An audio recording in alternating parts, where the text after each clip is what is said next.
Hello guys, and how are we all? Welcome to the Riding with Robbie YouTube channel. So today I want to talk about how you can get better at cycling without riding the bike. And I know that's quite a weird thing to say, but bear with me. So over the years I've been cycling like 8-9 years. I've found myself doing more and more stuff off the bike to aid my cycling. Because let's be honest, we all want to be faster, we all want to be more comfortable, and there is ways of doing this without having to just put in hundreds and hundreds of base miles. So I'm not gonna say to you, get a coach. That's not my advice today. You know, getting a coach would mean you'd have to ride your bike, but it is a really good way of getting fitter and stronger very quickly. But that's not what we're talking about today. So how else can you get faster and more comfortable and better at cycling without riding a bike? So the first thing I'd recommend is a strength and conditioning program. You know, like whether you do it at home, in the gym, anything like that, you will get a lot of value from that. So you've probably heard of exercises like squats, deadlifts, lunges. These are all very functional exercises and they have a huge benefit when it comes to cycling. They help mobility, they increase strength, and they make you less likely to be injured.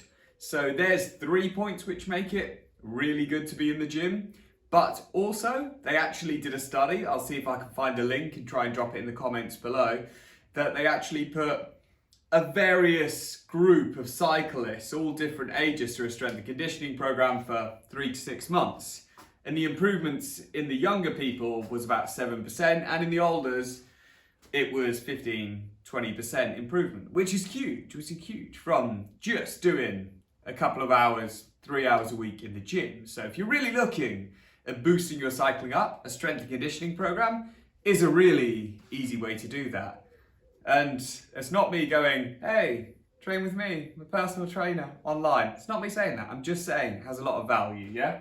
So the next thing I'd recommend is learn how to maintain your bike properly. And I know that doesn't sound like much, but it is. You know, if you leave your bike in an absolute mess, covered in dirt and oil on your driveway, it will slow you down. Only slightly, but it will slow you down. It goes the same with bearings, tyres. You know, if you neglect loads of stuff on your bike, it'll catch up and it'll make you slower. But one little thing, like maybe your chain not having enough oil on, won't make that much difference.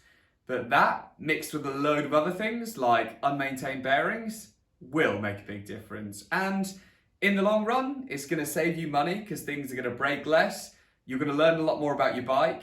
And also, it's going to help you, if you have any issues on the road, to fix it. It's that simple, but it is a really easy way of getting better at cycling. Learning how to look after your bike will make you go faster. Clean and efficient does equal speed. And you know, fight me on that one, but it's true. A dirty chain isn't going to work as well as a clean, well-oiled chain. The next thing, personal maintenance. So you're probably wondering what I mean by that. I mean quite a few things. So let's start with nutrition. Nutrition's very important, you know. Make sure you fuel on rides properly. Make sure you're eating good food. Make sure you're getting enough protein in for your recovery. And also make sure you're not overeating or undereating your calories, you know. It makes a big difference, you know, making sure you're fueled for longer rides. It also makes a big difference that you're taking good options when you fuel. So instead of just jelly babies, when you take something with a little bit more slow release, like maybe a flapjack or something like that, that'd be a good option for me personally. Although jelly babies are going to give you a hit, it's probably going to run out after about 20 minutes. Flapjack, it's going to slowly release over a little bit longer time. So looking at your nutrition, it's going to go a really long way. It's going to help you maintain your weight, or if you want to lose weight to be a bit quicker, you can do that. You know, 5 kilos of extra weight that you're holding out cycling on the road is a lot. It is. It's 5 litres of water roughly in weight. Would you carry around 5 extra big sized bottles of water for no reason? No, you wouldn't. So if you're really, really serious, then I would probably consult a personal trainer or a nutritionist to go and talk about your diet. The next thing is mobility and stretching. That sounds a little bit weird, but it's true. A lot of pro cyclists do yoga. If you can get more flexible then you can actually get more aerodynamic. And on top of that, you have less chance of injury as well. You know, you see a lot with athletes, they stretch, all these kind of things. You know, the better you get, the more you're going to need to do it. You know, I've been very bad at it over the years, but now I take time to stretch, I take time for my recovery. You know, it's good to do things like this, and you'll notice the difference very, very quickly. The next thing I want to mention is bike fitting.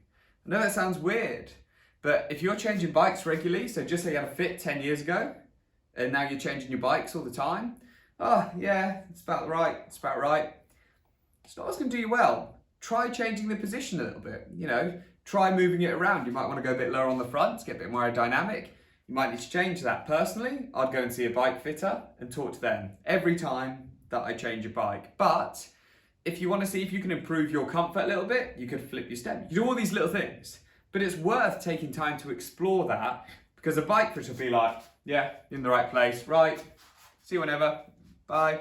So you should get your bikes done, but not just done by a bike fitter for what you want to do then, but if you want to ride longer miles, you might want to bring the front up, you know. So always think about how you can change your position. And I know that's an off the bike thing, but it will give you more comfort or more speed. The last thing I want to mention, and I really didn't want to put this in the video, but you could buy your way free speed. Yep, you could go to work, you could work more, and you could buy yourself some speed. Obviously, this isn't going to work with everyone, because some people might have a really top of the range bike already. But if you were riding, like, let's say, a very basic entry-level road bike on like alloy wheels, and you chuck some big carbon deep dish wheels on, which were lighter and faster, that's going to give you a lot of speed, you know. Same goes with comfort. You could get a nicer saddle put on there, and you could be more comfortable. But these things cost money, and they take time to work. But if you're recovering, you can think, oh, do another shift at work because it's my rest day, and I'll put that money into upgrading my bike. Like a very simple upgrade to get you more comfortable and get you faster. Aero bars. Yeah, simple. But obviously be safe when you use them. So anyway, guys, I hope that helps. If you enjoyed this, then please drop me a like and drop me a comment telling me you enjoyed it. If you didn't like it, argue with me. Hey, we're cool. I'm joking. Anyway, guys, make sure you subscribe. Catch up soon.